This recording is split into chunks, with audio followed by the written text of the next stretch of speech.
Hello दोस्तों, स्वागत है आप सभी का हमारे YouTube channel free online teaching one में। तो स्टूडेंट, आज के इस वीडियो में हम कक्षा 10वीं विषय गणित प्रश्न बैंक 2022 अध्याय 3 दो चर वाले रैखिक समीकरण युग्म, इसका यहाँ पर हम प्रश्नांक 14 और प्रश्नांक 15 सॉल्व करने वाले हैं। इसके पहले वाले वीडियो में हमने आपको प्रश्नांक 1 से लेकर प्रश्नांक 13 तक के सभी प्रश्न हल सहित सॉल्यूशन के साथ उपलब्ध करा दिए हैं। यदि आपने इसके पहले वाले वीडियो को नहीं देखा है तो आप हमारे चैनल की प्लेलिस्ट या डिस्क्रिप्शन में दी गई लिंक पर जाकर आप देख सकते हैं। तो स्टूडेंट, जो आपका वार्षिक परीक्षा का पेपर बनाया जाएगा, इन्हीं प्रश्न बैंक में से आपका पूरा का पूरा पेपर बनाया जाएगा। इसलिए इसमें दिए गए सभी प्रश्नों को आपको अभी से अच्छे से तैयार करते जाना है, क्योंकि जो आपके वार्षिक परीक्षा के पेपर होने वाले हैं वह आपके 17 फरवरी से होने वाले हैं। इसलिए आपको अभी से अच्छे से तैयारी करते जाना है। तो यहाँ पर प्रश्नांक 14 बहुत ही महत्वपूर्ण है, इसलिए आपको ध्यानपूर्वक अच्छे से समझना है। तो यहाँ पर प्रश्नांक 14 है 2x + 3y = 11 और 2x - 4y = 24 को हल कीजिए और इससे m का मान ज्ञात कीजिए, जिसके लिए y = mx + 3 हो।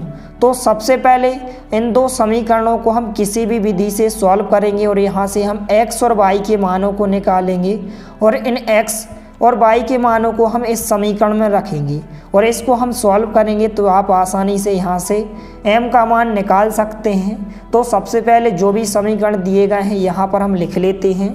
तो यहाँ पर हम लिखेंगे हल। तो यहाँ पर आपको पहला समीकरण दिया गया है 2x + 3y = 11, इसको हमने समीकरण नंबर 1 माना। इसके बाद दूसरा समीकरण दिया गया है 2x - 4y = -24। अब इन दो समीकरणों को आप किसी भी विधि से सॉल्व कर सकते हैं। आप चाहें तो यहाँ पर विलोपन विधि, प्रतिस्थापन विधि या फिर आप बीजगणित गुणन विधि से इसको सॉल्व कर सकते हैं। तो यहाँ पर यदि हम इसको विलोपन विधि से सॉल्व करें तो विलोपन विधि में क्या होता है कि हम x या y को विलुप्त कर देते हैं और यहाँ पर विलुप्त करने के लिए यहाँ पर इनके गुणांक समान होना चाहिए। यदि यहाँ पर हमें x को विलुप्त करना है तो x के गुणांक समान होना चाहिए, यदि y को विलुप्त करना है तो y के गुणांक समान होना चाहिए। तो यहाँ पर आप देख सकते हैं दोनों समीकरणों में x के गुणांक पहले से समान है। यहाँ पर भी x का गुणांक 2 है और यहाँ पर भी x का गुणांक 2 है। तो हम इन दो समीकरणों को विलोपन विधि से सॉल्व करेंगे। तो यहाँ पर हम लिखेंगे इसलिए विलोपन विधि से। तो यहाँ पर हमने लिखा विलोपन विधि से। तो यहाँ पर सबसे पहले हम इन समीकरणों को लिखेंगे। तो यहाँ पर पहला समीकरण है 2x + 3y = 11। इसके बाद दूसरा समीकरण है 2x - 4y = -24। तो यहाँ पर हमें x को विलुप्त करना है। तो यहाँ पर आप देख सकते हैं दोनों के चिन्ह समान हैं। यहाँ पर प्लस का 2x है, यहाँ पर भी प्लस का 2x है। तो आपको ध्यान रखना है कि जब भी चिन्ह समान होते हैं इस प्रकार से दोनों जगह क्या हो, प्लस प्लस हो या फिर दोनों जगह माइनस माइनस हो, तो हम क्या करते हैं, घटाते हैं। तो यहाँ पर हम लिखेंगे घटाने पर। तो घटाने पर आपको ध्यान रखना है कि जो नीचे का समीकरण होता है इसके यहाँ पर चिन्ह बदल जाते हैं। तो यहाँ पर जो प्लस का चिन्ह है यहाँ पर माइनस का चिन्ह हो जाएगा, माइनस की जगह प्लस का चिन्ह हो जाएगा और यहाँ पर भी माइनस की जगह प्लस का चिन्ह हो जाएगा। तो यहाँ पर प्लस का 2x माइनस का 2x कैंसिल हो जाएंगे। यहाँ पर प्लस के 3y हैं और यहाँ पर भी प्लस के 4y हैं। तो कितने हो जाएंगे, प्लस के 7y हो जाएंगे। बराबर का चिन्ह जागता है यहाँ पर प्लस के 24 हैं और यहाँ पर प्लस के 24 हैं। तो हम जोड़ेंगे तो यहाँ पर 4 और 1 5 होगा, 2 और 1 3 हो जाएंगे। तो कितने हो जाएंगे, 35 हो जाएंगे। अब यदि यहाँ से हम y का मान निकालें तो जो गुणा की संख्या होती है वह बटे में आ जाती है। तो यहाँ पर y का मान कितना होगा, 35 के बटे यहाँ पर 7 आ जाएगा। यदि हम 7 से इसको कैंसिल कर दें तो यहाँ पर 7 × 7 7 पौने 35। तो यहाँ पर y का मान कितना हो जाएगा, 5 हो जाएगा। अब इसके बाद यहाँ पर हम y के मान को इन दो समीकरणों में से किसी भी समीकरण में y का मान रख सकते हैं। आप चाहें तो समीकरण 1 में रख सकते हैं या फिर समीकरण 2 में रख सकते हैं। जैसा कि यदि हम y के मान को समीकरण 1 में रखें तो यहाँ पर हम लिखेंगे y का मान समीकरण 1 में रखने पर, समीकरण 1 में रखने पर तो यहाँ पर हम y की जगह y का मान कितना रखेंगे, 5 रखेंगे। तो सबसे पहले हम इस समीकरण को लिख लेते हैं। तो यहाँ पर हमने 2x + 3y = 11, यहाँ पर हमने समीकरण 1 को लिखा। अब यहाँ पर हम y की जगह y का मान कितना रखेंगे, 5 रखेंगे और इसको हम सॉल्व करेंगे। तो यहाँ पर 2x को हमने जहाँ की तहाँ लिखा, +3 को भी हमने जहाँ की तहाँ लिखा। y की जगह y का मान कितना रखेंगे, 5 रखेंगे। तो यहाँ पर हमने 5 लिखा, बराबर में हमने 11 को जहाँ की तहाँ लिखा। तो यहाँ पर 2x को हम जहाँ की तहाँ लिखेंगे। यहाँ पर आप देख सकते हैं 3 × 5 है। तो यहाँ पर यदि हम 3 का गुणा 5 से करेंगे तो यहाँ पर कितने हो जाएंगे, 15 हो जाएंगे। बराबर में हम 11 को जहाँ की तहाँ लिखेंगे। इसके बाद यहाँ पर हमने 2x को जहाँ की तहाँ लिखा। यहाँ पर हम 11 को जहाँ की तहाँ लिखेंगे और जो प्लस का 15 है, यदि हम इसका पक्षांतर इस तरफ कर दें तो जो प्लस का 15 है इस तरफ आएगा तो माइनस का 15 हो जाएगा। अब इसके बाद 2x को हम जहाँ की तहाँ लिखेंगे। यहाँ पर आप देख सकते हैं कि माइनस के 15 हैं, प्लस के 11 हैं। तो 15 में से यदि हम 11 को माइनस करें तो यहाँ पर कितने बचेंगे, यहाँ पर 4 बचेंगे। लेकिन माइनस के 4 बचेंगे क्योंकि यहाँ पर माइनस की संख्या बड़ी है। अब इसके बाद यहाँ से हम x का मान निकालेंगे तो जो गुणा की संख्या होती है वह बटे में आ जाती है। तो यहाँ पर x का मान कितना हो जाएगा, -4 के बटे संख्या 2 आ जाएगी। इसके बाद यहाँ पर यदि हम 2 से इसको कैंसिल कर दें तो 2 दूनी यहाँ पर कितने हो जाएंगे, 4 हो जाएंगे और माइनस चिन्ह यहाँ पर जहाँ की तहाँ आ जाएगा। तो यहाँ पर x का मान कितना हो जाएगा, -2 हो जाएगा और y का मान 5 हो जाएगा। लेकिन यहाँ पर क्वेश्चन में पूछा गया है, यहाँ पर आप देख सकते हैं कि 2x + 3y = 11 और 2x - 4y = 24 को हल कीजिए। तो यहाँ पर हमने हल तो कर लिया है। अब इसके बाद इससे m का मान ज्ञात कीजिए जिसके लिए y = mx + 3 हो। तो हम इस समीकरण में x और y के मान को रखेंगे और इसको हम सॉल्व करेंगे। तो यहाँ पर हमने लिखा x तथा y का मान y = mx + 3 में रखने पर। तो हम इस समीकरण में x तथा y का मान रखेंगे और इसको हम सॉल्व करेंगे। तो यहाँ से आपका m का मान आ जाएगा। तो यहाँ पर y का मान कितना है, यहाँ पर आप देख सकते हैं y का मान 5 है। तो y की जगह हम 5 रखेंगे और x की जगह x का मान यहाँ पर -2 रखेंगे। तो y का मान कितना है, 5 है। तो यहाँ पर हमने y की जगह y का मान 5 रखा, बराबर का चिन्ह जहाँ की तहाँ। चूँकि यहाँ पर हमें m का मान ज्ञात करना है तो हम m को जहाँ की तहाँ लिखेंगे। x की जगह x का मान यहाँ पर कितना है, -2 है। तो यहाँ पर हमने -2 लिखा और यहाँ पर +3 को हमने जहाँ की तहाँ लिखा। इसके बाद हम इसको थोड़ा सा सॉल्व करेंगे। तो 5 को हम जहाँ की तहाँ लिखेंगे, बराबर का चिन्ह जहाँ की तहाँ। यहाँ पर 2 का गुणा m से होगा तो यहाँ पर 2m आ जाएंगे और यहाँ पर माइनस चिन्ह आएगा तो यहाँ पर माइनस के 2m हो जाएंगे, +3 जहाँ की तहाँ।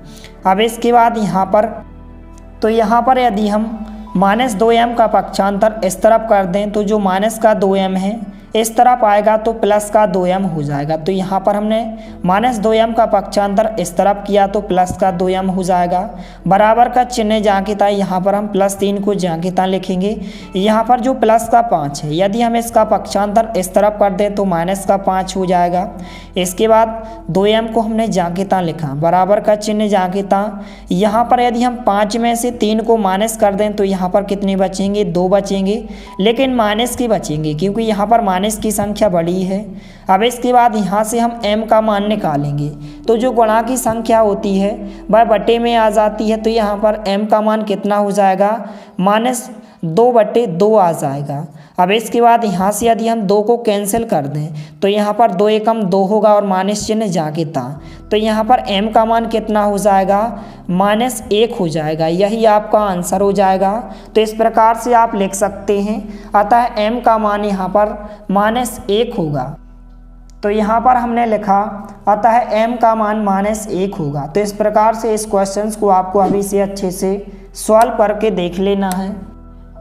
इसके बाद यहाँ पर नेक्स्ट क्वेश्चन है प्रश्न क्रमांक 15, दो समपूरक कोणों में बड़ा कोण छोटे कोण से 18 डिग्री अधिक है, उन्हें ज्ञात कीजिए। अर्थात यहाँ पर आपको दो कोण ज्ञात करने हैं। तो यहाँ पर सबसे पहले हम लिखेंगे माना वे दो कोण x डिग्री तथा y डिग्री हैं। तो यहाँ पर हमने लिखा माना वे कोण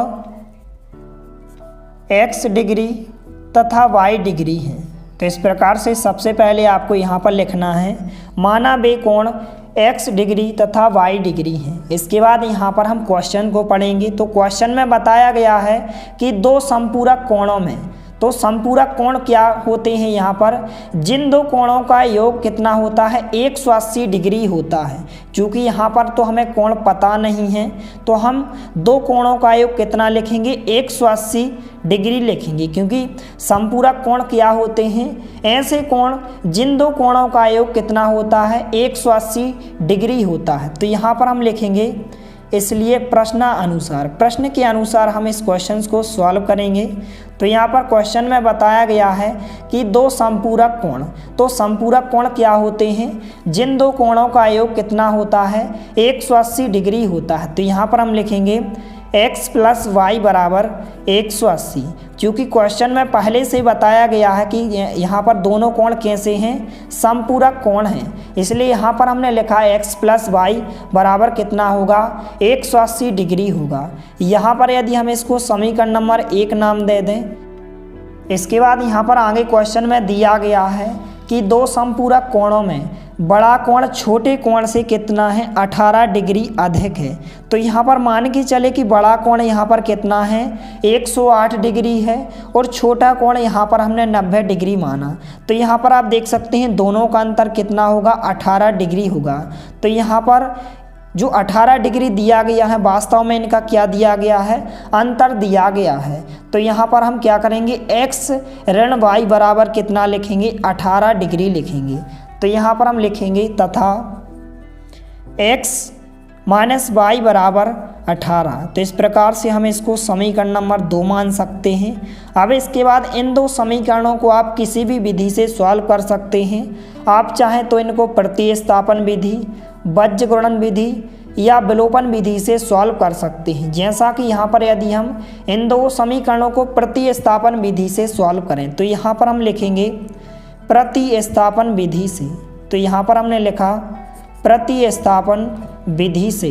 तो प्रतिस्थापन विधि में क्या होता है कि हम समीकरण 1 या फिर समीकरण 2 से x या y के मान को निकालते हैं। यहाँ पर यदि हम x के मान या y के मान को समीकरण 1 से निकालेंगे तो हम इसको समीकरण 2 में रखेंगे, और यदि हम x या y के मान को समीकरण 2 से निकालें तो हम इसको समीकरण 1 में रखेंगे। तो यहाँ पर यदि हम समीकरण 1 से x का मान निकालें तो यहाँ पर हम लिखेंगे समीकरण 1 से। तो सबसे पहले हम समीकरण 1 को लिखेंगे। तो यहाँ पर समीकरण 1 क्या है, x + y बराबर 180 डिग्री, और यहाँ से हम x का मान निकालेंगे।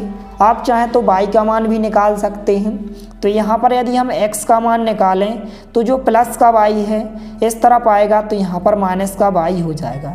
तो x का मान कितना हो जाएगा 180 माइनस y हो जाएगा। यहाँ पर आप डिग्री लगा भी सकते हैं। इसके बाद इसको यदि हम समीकरण नंबर 3 नाम दे दें। अब इसके बाद इस x के मान को हमने समीकरण 1 से निकाला है तो हम इसके मान को समीकरण 2 में रखेंगे।